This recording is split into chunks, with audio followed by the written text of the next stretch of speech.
Сайн байцгаана уу Мэлхийн ордныхоо 2025 оны 4-р сард Мэлхийн ордныхны хувьд ажил мэргэжил, санхүү, хайр дурлал, эрүүл мэндийн талбарт дараах төлөв байдалтай байна.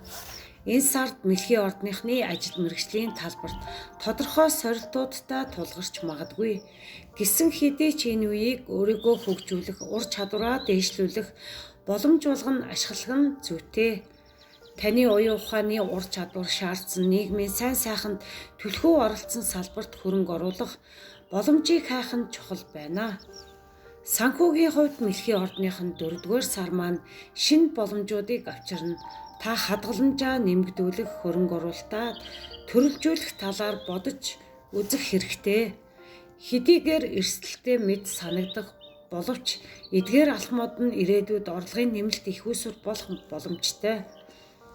Мөн эд хөрөнгө өвлөн авах аз энэ сард ивэж байгаа бололтой. Тэгтээ сайн тал руугаа чиглэсэн үйл байх хэрэгтэй.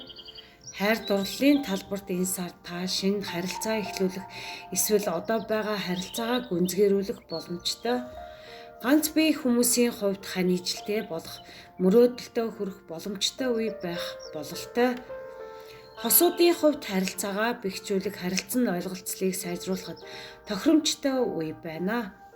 Эрүүл мэндийн хувьд энэ сар та стрессээс зайлсхийх, амралт, дасгал хөдөлгөөнөө анхаарах нь зүйтэй. Ажлын ачаалал хэтэрснээс болж эрүүл мэнд асуудал үүсэж болзошгүй тул өөрийгөө халамжлаа цаг гаргаарай. Сэтгэл санаагаа өөдрөг байлгах, дархлаагаа дэмжих нь чухлаа.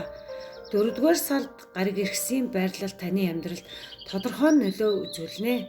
Энэ үед эхэлсэн шинэ харилцаа удаан үргэлжлэх магадлал багатай байж болох тул болгоомжтой хандах нь зүйтэй.